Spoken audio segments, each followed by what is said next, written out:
In today's video, we're going to be discussing some updated NHL rumors on some of the top free agents in the 2019 NHL class. We're talking about a potential return of Erik Karlsson to Ottawa. Could that actually happen? Also want to be discussing Jake Gardiner of the Toronto Maple Leafs, Alex Edler of the Vancouver Canucks, where's the most likely spot Matt Duchene's going to land, and more coming up next.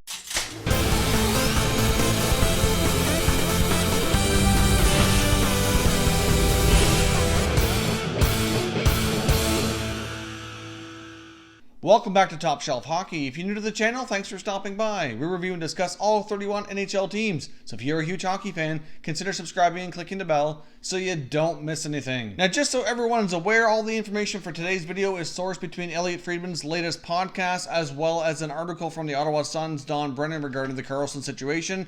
Everything that I'm referencing here will be linked down below in the description if you want to have a full read of it here. We're going to go through some of the excerpts and main points of some of these articles. Now, first I want to get started with the information from Elliott Friedman in his latest podcast, taking a look at a lot of the top free agents, a lot of defensemen in this group here as well, and where they may land. Of course, there's still a lot of top free agents that weren't discussed in this particular episode, but a lot of the ones that were discussed I did find very interesting here. So let's take a look at what he had to say on some of the top guys. I want to get started with the Vancouver Canucks and their top UFA defenseman, Alex Edler. Now, Friedman had to say here on Edler, saying he's heard some really interesting things about the whole situation. There is definitely a feeling this has gone off the rails, but one thing that people have always warned me about is the real deadline is coming up. If it's not July 1 itself or June 23rd, but when you can first start talking to players, this week is a big week for a lot of teams. They want to know where their guys are going, if they're staying or going. I have heard San Jose, if they lose some of their D, may be interested. I still think there's a chance that maybe Vancouver and him will sort it out, but this is definitely more difficult than anybody expected it would be. And there are people convinced he will not be going back to Vancouver.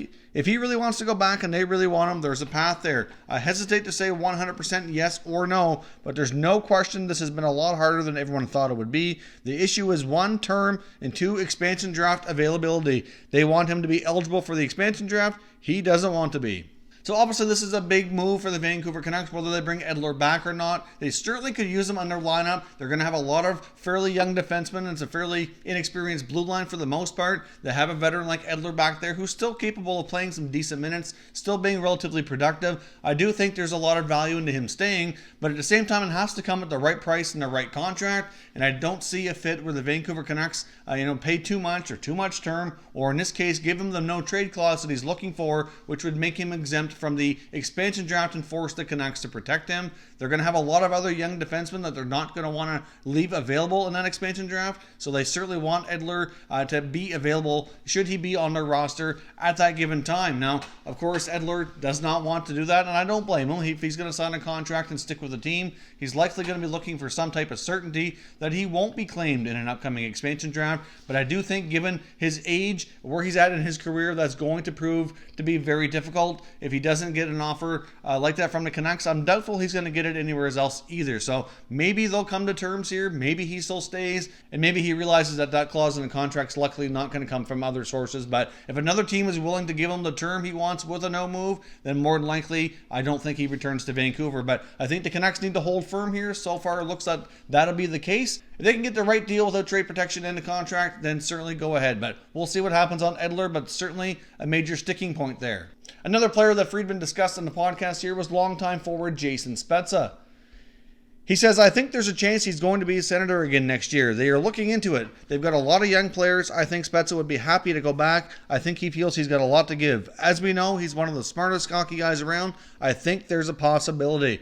So as we had discussed previously, it certainly looks as though Spezza likely does move north of the border. He's been informed by the Dallas Stars that he no longer fits in their long-term plans, which certainly makes a lot of sense. The time is there for him to move on and for them to go in a different direction. He certainly has his family to keep in mind. He and his wife have a lot of young children, and they're going to want to go to a place that's comfortable and familiar to them. So there's a lot of speculation he could certainly return to Ontario and more likely back to Ottawa if they'll have him on a short-term contract. Friedman still believes that that's very likely going to be the case. Now, he also brought up free agent Jordan Eberle of the New York Islanders. He went on to say about Eberle, I don't know what to make of it, to be perfectly honest. I've had some people tell me the Islanders aren't bringing him back. I've had other people tell me, don't assume that, conversations are still going on. I really liked the way Eberle played in the playoffs. I thought he played really hard, some of the best hockey I've ever seen him play. But as is the case with most things Islanders, you don't know what to predict when it comes to his future. As we know, GM Lou Lamoriello certainly keeps everything very secretive within his organizations that he's worked with. He's always gone down that way. You don't get too many leaks when Lou is in charge. So there's a lot of people not real sure on this one. I certainly wouldn't be shocked to see him leave when we discuss the Islanders and their offseason plan video. If you take a look at all the guys they have to sign, I think Eberle is one of the guys that are certainly more likely, not a given, but more likely that he does move on. I do think they really want to retain Captain Anders Lee. I think they really want to retain goaltender Robin Lehner. They've already signed Brock Nelson, so I think there is a possibility that Eberle goes. They do have a lot of promising young forwards in their system that certainly could benefit from more ice time. There's certainly a lot of other intriguing options on the free agent market that Lou might want to take a look at. I've seen a lot of people saying he should go back to Edmonton, but I think that's probably doubtful. But it's certainly, maybe wishful thinking for some people who were fans of him while he was there. Wouldn't be a complete shocker to see him reunite with former teammate from Edmonton, though, Taylor Hall in New Jersey. They have a lot of salary cap space, and as we discussed yesterday with Taylor Hall, he and his agent have made it clear that they're not ready at this point, at least, to discuss an extension with the Devils. And I mean, most people, I think a lot of people would agree that it's not fair to say that he's definitely leaving and won't extend there, but I think he wants to see how they handle the draft, how they handle the offseason with any potential trades and other free agents they might bring in to help make the team better. And certainly he and Eberle are great friends, and they played well together in the past, and it might be, a possibility to see them reunite in New Jersey. That's just speculation on my part, but I guess we'll see what happens, but it's not a given, and he goes back to the Islanders by any means. One of the bigger names he mentioned is certainly one of the more intriguing centers on this year's free agent class is Matt Duchene. In regards to Duchene, Friedman said, I think the most likely destinations are Nashville and Montreal. Not to say that something else can happen here and there, but when I look at Duchene, I think those are the two. He's always wanted to play for Nashville. We all know that. And on the other side, I think Montreal's got cap room, and I think they're interested. But I've said many times, until Nashville's out of the picture, I always assume they're very much in the picture when it comes to him. Now, as we've discussed here before with Duchene, I think there are two teams that certainly stick out as being, fairly good possibilities. Some people as well certainly seem to think there was a possibility of him returning to Ottawa as well, but I'm not so sure about that either. But either way, he loves Nashville. We know that. He's a big country music fan. He has investment properties there. He does spend a lot of time during the offseason away visiting Nashville because he loves it there. So I certainly would not rule out that possibility, but I think for that to really come to be, they're going to have to make some room because they do have some tough decisions to make when it comes to the cap as well. So if we see the Predators making some trades and freeing up some space, then that's going to lead me to think that they're really going harder core after Matt Duchene. But I wouldn't rule out a potential return to Eastern Canada in either Ottawa or Montreal as well. I think the Habs might be more likely than Ottawa at this point, but I guess we'll wait and see what happens there. One of the other more intriguing pieces Friedman touched on as well was pending UFA defenseman from the Maple Leafs, Jake Gardiner. He goes on to say here, I've heard some interesting things about Jake Gardiner. One of the interesting things that's happening in Toronto right now is the whole Marleau-Zaitsev thing. And one of the reasons he was going to be out in Toronto was they just didn't have the cap room to keep him. All of a sudden, there's some interesting stuff happening in Toronto. If they move Marleau and they move Zaitsev, depending on what they do, they could have some cap room. I think they want to bring Gardiner back. I think in a perfect world he wants to stay. But I think I'd have to see what would happen with all those other moves to see if it would be possible. Some guys have said they think Montreal might be in on Gardiner. I don't know about that. I'm not as sure as some others. But I think there's always time for puck-moving defensemen in this league. So as we've heard from other reports and other sources, many believe that Jake Gardiner is a strong possibility for Montreal. And you know what? It does make sense in a degree. And I know I've seen many Habs fans on this channel commenting about how they don't want Gardiner. He's a defensive liability, whatever. And I understand your feelings, and I don't entirely blame you there. But you got to keep in mind, Jake Gardiner is a pretty solid puck-moving defenseman, and he does put up some points. He's not really known for his defensive prowess by any means, but he might make for a nice left side pair for Shea Weber. It's certainly a possibility. Now, of course, depending on what else they do, if they go after Duchene, though, to have room for Gardiner, because he's probably going to be looking for, I'm going to guess around $7 million is likely what he's going to end up getting paid. He does put up enough points to generate that type of contract.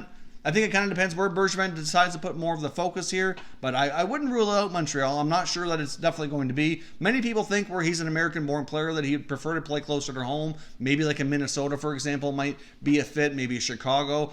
Some people think that Chicago, even though they have a ton of young defensemen, and likely do take Bowen Byram with the number 3 pick in the draft. Not a given they do that, but I think it's a pretty solid chance they do, that they're likely going to want a UFA to come in who can maybe be some more experience in there now, because a lot of these young guys are certainly going to be a ways away from being, full-timers and having a major impact. But at the same time, they have guys like Keith and Seabrook back there. So it's certainly hard to say how they proceed, but some people think that's where he's heading, and others think that maybe he would stay in Toronto, but a lot of these moves with the Leafs would certainly have to come to be soon enough so he can make a decision and maybe aim to try to stay. I do think that I agree here with Friedman in a perfect world that they probably would like to keep him and he'd like to stay, but it's going to be difficult to do. All these other deals that would free up the space are just, potential things at this point. If we see those things starting to come together and any other deals they might make, then it'll certainly put a greater likelihood that it could happen.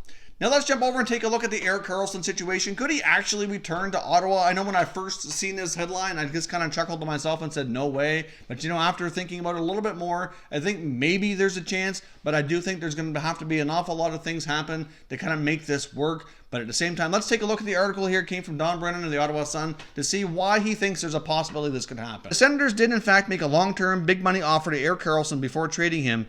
And if they really do want the best defenseman in franchise history to be part of their future plans, they should circle back on the conversation. This time, Karlsson could be much more receptive to the idea. While the two-time Norris Trophy winner is expected to be the most coveted free agent available when the market opens on July 1, a well-connected source says he hopes to receive competitive offers from two teams in particular, the Senators and the Montreal Canadiens. Why? Because his wife Melinda, who was born and raised in Ottawa, is homesick and would very much like to live closer to her family again. Good reason. Meanwhile, it's believed a number of teams are preparing to make a serious pitch for the 29-year-old Blue Liner's services. The well-to-do New York Rangers seemingly have the most to offer. They are a short flight from Ottawa. They have projected cap space of more than $19 million next season, so that's no issue. They have a glaring need for a general on the back line, even if they believe the 30-year-old Shattenkirk can bounce back from a season which he had 2 goals and 26 assists in 73 games. They also have close friends of Karlsson's already in the dressing room, Henrik Lundqvist, Mika Zibanejad, Jesper Fast, and assuming they re-sign him, Freddie Claesson. The Tampa Bay Lightning could also present Karlsson with an offer in an attempt to make an impactful addition to their roster that put together one of the best regular seasons in NHL history, but was then swept in the first round of the playoffs. With projected cap space of approximately $8.5 million and the need to sign Braden Point, however, the Bolts would have to unload some heavy salaries. After letting it leak they offered him more than $80 million on an 8-year deal last July, the Senators might not have to go quite that high again. It could be that all they have to do is present him with a competitive contract and make him and a good chunk of their fan base happy. Karlsson could accept it just so he and Melinda could live in their big house in Ottawa's Glebe all year long, and more importantly, so she could be close to her family. Now, as we've discussed Karlsson in the past, we do believe that the Rangers and Lightning were certainly the front runners for a lot of good reasons. Now, I wouldn't completely rule out the Sharks here as well. Elliot Friedman had reported previously on Saturday headlines in this past weekend from the Stanley Cup playoffs that he believes that in the next week or so, the Sharks are going to know if he's having any chance of re-signing there or if he's testing for agency and likely heading elsewhere. Now, of course, this article does reference the fact that his wife is homesick and wants to live closer to home. And you know what? As a man who's married, I certainly understand the fact that sometimes they will do things to make their wives happy, and you do have to factor in the personal side of the business as well when making these types of decisions. Now, because of that, I wouldn't completely say it's a foregone conclusion here that it could go back to Ottawa. I don't think that ended on the best terms. He didn't seem reluctant at all to talk about an extension before he was traded. I don't think he's on great terms with Eugene Melnyk.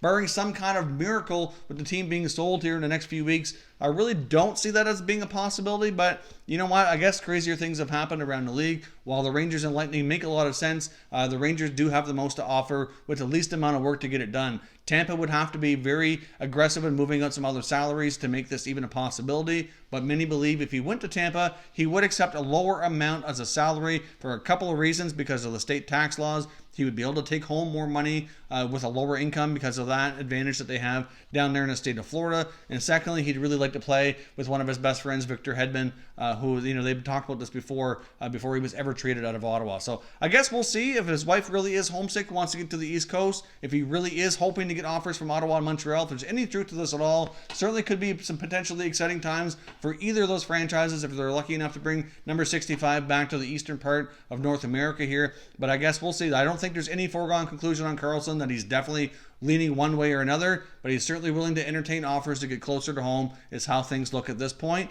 But let me know your thoughts and comments on all these articles here from Elliot Friedman and the Ottawa Sun. Is there any chance Karlsson returns to the East Coast, more specifically to Ottawa? And where do you think some of these other top free agents will land when we get to July 1st? If you're new to the channel, I hope you consider subscribing. We cover all 31 NHL teams, and there is plenty of content here for all hockey fans to enjoy. So if you're new, subscribe for more videos just like this one, and give this video a thumbs up if you enjoyed it as well. I'd appreciate it if you did. As always, thank you for watching, and I will catch you next time.